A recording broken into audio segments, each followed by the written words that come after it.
have three fantastic panelists from a variety of backgrounds, all with a unique perspective on anonymity, and I'm hoping why it's important for in the internet and also kind of for life and society in general. So firstly, I'd like to introduce directly on my right, Asher Wolf. I'm not sure if she needs much of an introduction, but for those who don't know who she is a Melbourne-based journalist, internaut, information activist, and gonzo political theorist.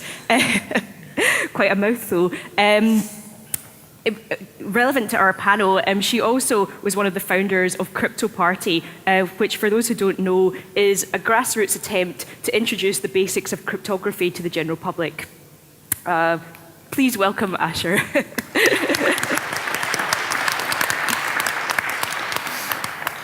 Then sitting directly to Asher's right is Emily van der Nagel. Emily is actually a colleague of mine at the Swinburne Institute for Social Research here in Melbourne.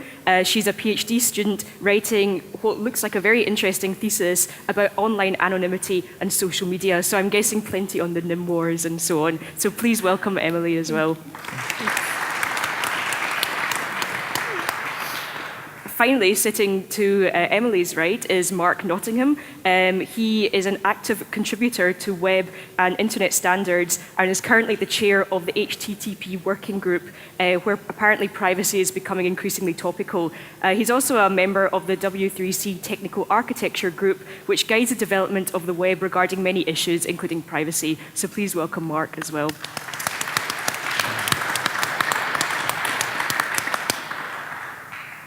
So why a panel about anonymity? Well, I think anonymity thus far is pretty badly understood, particularly in mainstream discourses, the media and so on. So I'm hoping that the panel will enlighten us a bit more, or for those who are confused about it, will enlighten us a bit more about what anonymity is and why anonymity is important. It's often a term or a concept which is often abused, both arguably by anonymous trolls online and people who use these trolls as examples as to why all anonymity is bad. Arguably, though, anonymity is something which is totally necessary in the context of mass surveillance of our lives by our governments. So just to get us started, I'd like to ask each of the panel members in turn to talk a little bit more about their work and activities and arguably views on online anonymity. So I'd like to start with Asher first. Okay, so my background essentially was that I started using social media under a pseudonym, under Asher Wolf, which is a pseudonym. I have a nice Jewish girl's name, which I don't use, because when I started using Twitter, my first instance of using social media was to tweet about WikiLeaks. And I didn't really want to tweet about WikiLeaks under my real name. I wanted to put my views out there, and I didn't really want to have to be associated with my real name. I didn't actually realise how easily I could be tracked. I didn't understand any of the technical issues around tracking at that point. I just thought, well, if I don't use my real name, nobody will know who I am. And obviously it doesn't work like that, but that was 5 years ago when I started. And my views changed a lot over time. I began to understand that privacy is a requirement for good human mental health, that it's one of the most basic things that we all look for as children. You know, if you go to the bathroom, it's the first thing that you do. I mean, we came to this point that governments were saying to us, if you're trying to be anonymous or if you're trying to maintain your privacy, well, what are you hiding?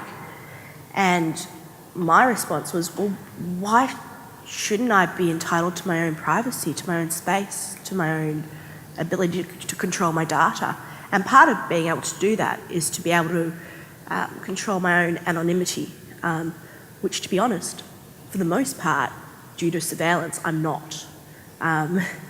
So my first attempts at trying to understand how to take ownership back over my data was trying to understand cryptography, which was very difficult, and I still don't. I asked people for help, and as a result, Crypto Party formed and people began teaching around the world very, very basic apps with some success sometimes, and with other aspects So for instance, most people manage to get Tor onto their computers. Some people manage to figure out how to use OTR. And then very few of our newcomers manage to figure out how to use PGP. So there was this learning thing that having privacy and anonymity isn't just about wanting it, it's about having tools that are usable. And that not only that, but we need the ability to use those tools, which means that those tools have to be reachable for the audience, and then they have to be accessible, and then people have to know that they exist. So, and that's where I'm at with anonymity and privacy at the moment. Thanks. As Angela said, I'm doing a PhD on anonymity in social media. I got into that a few years ago when I started a PhD and thought that what I really wanted to know more about was identity on the internet.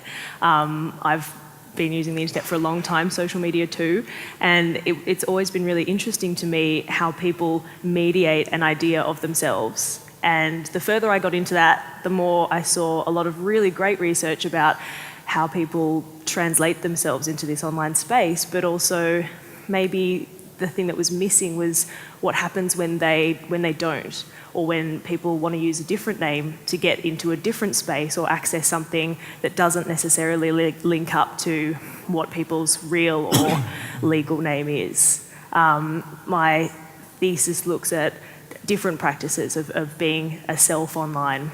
I found that when I started to talk about anonymity, a lot of the time what I really mean is pseudonymity, which is using a different name. And I think, that like there's a lot to anonymity that we still don't understand, like Angela said, and we're still grappling with. And I think that, I heard Cole Stryker recently, he was talking about what is true anonymity, and he posited that really, if you want to be anonymous on the internet, the only way you can actually achieve that is by going out, buying a laptop in cash, going to a public Wi-Fi, logging in under all these new social media sites with using Tor. So that seems pretty extreme to me, and I think that there isn't just a really simple binary of like, here I am identifiable, and then here I am anonymous. But there's a lot of really interesting practices and spaces that fall in between that. In coming here today and talking about how anonymity relates to privacy, I've spent a lot of time thinking about what the differences between those two concepts are, because they're really easy to shift and get confused, and they have a lot of things in common. Both anonymity and privacy are about people wanting control over their identities online. So after some thought, and this could be way off, I think the distinction that I draw between privacy and anonymity is that when you have privacy, people know who you are, but they don't know what you do. And then anonymity, people don't know who you are, but they do know what you do. That sounds confusing. Just like think about that as in terms of a distinction between, for example, someone in their private home. You might know where they live, but you don't know what they do inside their house. That's privacy. For example, if you go to a protest and you see someone wearing a mask, carrying a big sign, you can see what they do, but you don't know who they are. That distinction, I think, often gets confused when people use both words to talk about having that sort of control and contextualizing their behaviour, and revealing which parts of themselves that they want to in different spaces and in different contexts, in different situations. I found a really great quote recently from someone who was an anonymity advocate, and they said, "Anonymity is not a way to hide who you are, it's a way to be who you are." That's something I'm looking at further. So I'm a tech guy, so I look at it through the lens of how the technology we create can help people preserve their privacy or their anonymity, to use the terminology. I think that's a nice dichotomy there. So this all touches on my work in a few different ways. Probably the easiest is in terms of protecting your information flows from people on the network, for keeping protocols that are two-party protocols to two parties and not allowing a third party to observe those. And that's through things like encouraging pervasive encryption. Excuse me. There's a lot of work going on now in the IETF especially to encourage and promote the use of better encryption and more encryption. It is absolutely possible to do. I think we can do it cheaply. There's a lot of exciting work that's happening in the background right now that it's going to become apparent in the near future, where we're going to get to a place where encryption is going to be much more prevalent than it was. And indeed, the network folks are already a little bit unhappy that we're seeing a lot more encryption than we used to see. And so there's a lot of discussion around that. Secondly, controlling your identity with the parties you're speaking to. So there's been a lot of water under the bridge about this. We had P3P way back when, and that kind of fell on its face. I was a part of that working group that was very educational. Do Not Track is the more recent one. It's fallen on its face. Great. Do Not Track won't work without legislative support, and so far there isn't a jurisdiction in the world that has done that. And more recently, we've just started a discussion on standardizing what private browsing mode is.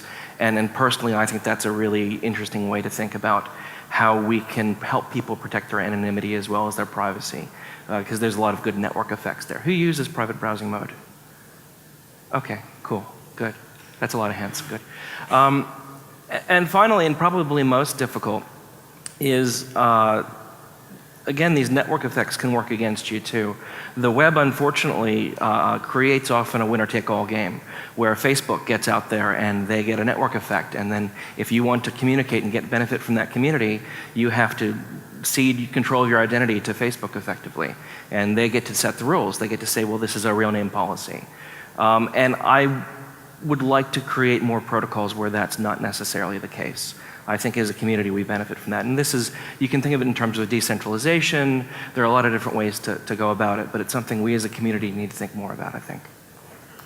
Okay, thank you very much. I think how I'm going to run this is I'm going to ask the panel a few questions to get us started on the discussion, and then I'll open up the floor to questions once we have those responses. So firstly, I think we're maybe making a bit of an assumption there that anonymity is something desirable and important online. So I was just wondering if you would discuss a little bit more why you think anonymity online is important, and also maybe what some of the disadvantages or downsides of online anonymity are.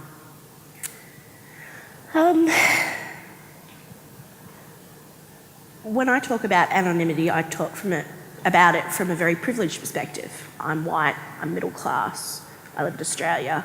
But there are other people who are activists who face life and death decisions when it comes to the right to use the basic tools which we use to communicate every day. So when we look at the Arab Spring, we saw people who were drawn through social networks online to meet their friends at coffee houses, and when they arrived, there'd be intelligence services waiting for them there, and then they'd be disappeared. And then their social media network would be then used without their consent because they were tortured for their passwords. But it's even simpler than that. ASIO in this country right now, under the new laws, has access to modify computer networks as they wish. And so we face a very strange situation where we have governments and intelligence services and even marketers and lobbyists who naturalised this whole phenomena of having no control over your privacy because, we just want the demographic information for our database. When you swipe your card, of course, you'll get a couple of points. And so we're used to it. Children growing up today, they don't have a concept of this is not something that is, over a long historical course of humanity, a natural process that was always with us as part of our culture as the human race. But if you go back hundreds and hundreds of years, you see that your name and your identity was something to be guarded. You don't give out your information to strangers. It's something that is one of your treasures in life. And I think that these are concepts that we should try and instill as some of the finest points within our society. Unfortunately, we face an uphill battle that is wrung out in the daily newspapers, particularly in places like the Courier Mail or the Telegraph, who quite often get tip-offs from intelligence agencies. to push these new national security laws in, of course, where they're pushing the idea that, awful trolls online attacking women. Yes, trolls do attack women. But you have to remember that privacy is also something that women who are abused want. When you look at the current phenomena of Gamergate, what is the first threat that trolls, abusers online use against women? Will dox you. Will physically find your documents that say where you live and will come and rape, murder, impale you on a stake. And if you're a female who is publicly visible, who is controversial, you will get these threats. So when we talk about taking away anonymity to protect people, who are you protecting? Not me, not Angela, you're not protecting women and you're not protecting the most vulnerable people. So that's where I feel what I feel about anonymity at this point. I think in terms of whether anonymity lets people be good or bad is something that really starts a conversation about anonymity. A lot. I mean, I've seen maybe over the last couple of years a lot of debates with people who get very involved in this area, and they seem to centre around should we be allowed to be anonymous online, as though you could stop it anyway. But the idea there is, but people use it for bad things, so maybe we shouldn't have it at all. And I find that argument incredibly reductive. I think that when Google Plus came out and they released their policy about using common names, which was a really firm policy of theirs, the reason was that it made Google Plus connecting with people on Google Plus more like connecting with people in the real world. And I disagree with that immensely. I think that anonymity is really valuable, not because it distances this online environment from the so-called real world, but because it lets people do things that they would in everyday life, in offline life, on the internet. Anonymity actually makes the internet more like an offline environment in the ways that really matter. And I think that trying to say, well, people do bad things when they're anonymous is a reason to not allow anyone to be, it doesn't work for me. I think if you let people be anonymous, some people will use that for socially productive reasons and some people will not. That's not a function or a feature of the internet, that's how people are. And I don't think that's not a reason to say, well, then nobody can be anonymous because some people will use it badly. We don't make everybody walk around the street with name tags just because then we can identify them really easily if somebody does the wrong thing. So I don't think it's useful to start talking about anonymity as something that we could just take away and then that would improve people's behaviour. There are plenty of news websites that have actually banned anonymous comments, and they do this for the reason that will improve the discourse and make everybody be really lovely and polite and kind to each other. And that doesn't work because people are still mean when they've got their real names down. That's how people are. That's not something that happens because of the internet. Yeah, I think when people talk about this, my reaction is to think, like you were saying, well, what's the alternative? What will we do if we're not going to be anonymous? Will we have digital name tags, which some people have proposed? And that has so many downsides and is so heavy-handed that I hope that that's just a straw man, that we won't get to that point. If a government starts to propose that, I mean, they don't have that in China. They don't have that in many other jurisdictions that you think, well, that's far away from where we're at. So I'm hoping that we're not getting there. What concerns me more is when we get, corporations like Google or Facebook with this huge bucket of value and they get to impose the rules on who you are and what your identity is. Asher, I want to push back on one thing you said, which was about kids. It's about the children. What about the little children? Think of the children. I watch my kids and I watch their friends, and they are not all of them, but a lot of them are very careful about their identity online and very choosy about it. And that tells me that they've been educated by their peers and by their environment to think very carefully about that. Whereas our generation is new to all of this and we're stumbling about trying to find our way about it. So I have some hope for them. I think, my parents when I was growing up, it was all, well, they watch too much TV and they watch all these ads and aren't their brain's going to be affected by this new media that we don't really understand. And it's like, okay, maybe this new media is just, they're more native to it. I hate that word, digital natives. I think you have to remember that your kids are the child or children of a technical engineer. They've grown up immersed with it and with people to guide them. I've only recently seen a young person who breached an intervention order because they accessed Facebook and said something on Facebook. Now, there's a whole range of cultural education that comes with use of technology that unless we talk about it with our kids, then they don't get it. I mean, it's something that I talk about with my son. You don't post this and that online. But who knows what other people do with their kids and whether they tell them. You know, we have teenagers who end up with sex offender convictions because they posted a picture of themselves to a girlfriend who was 2 years older than them, and that lasts with them for the rest of their life. We have to think about how we're actually using laws that were created pre-internet, to be honest, and how they're impacting on people's lives. These are things that don't just get wiped away when you turn 21. That child is carrying around a sex offender's conviction for the rest of their life. It's awful. Thanks very much. I think I might actually open it up to questions from the floor just now, from the audience. So if anyone has a question, can you make yourselves known? Right up at the back. Yeah, just a quick question for Mark.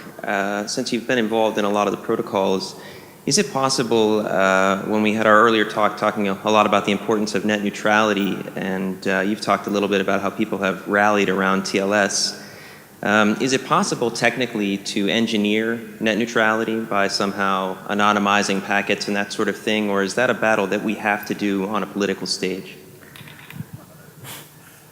Okay, so I'll give it back to the panel. You can, I think one question was specifically for Mark, but... Should I go ahead and... Yeah, sure, okay. Go for that. So I think, there are certainly things that can be done around to make it harder to discriminate against different information flows. Encryption is an obvious one, and that's part of the reason why the mobile operators right now especially are pretty unhappy about the prevalence of encryption.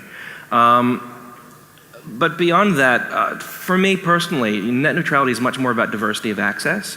In Australia, I have many different ways to get internet access in my home.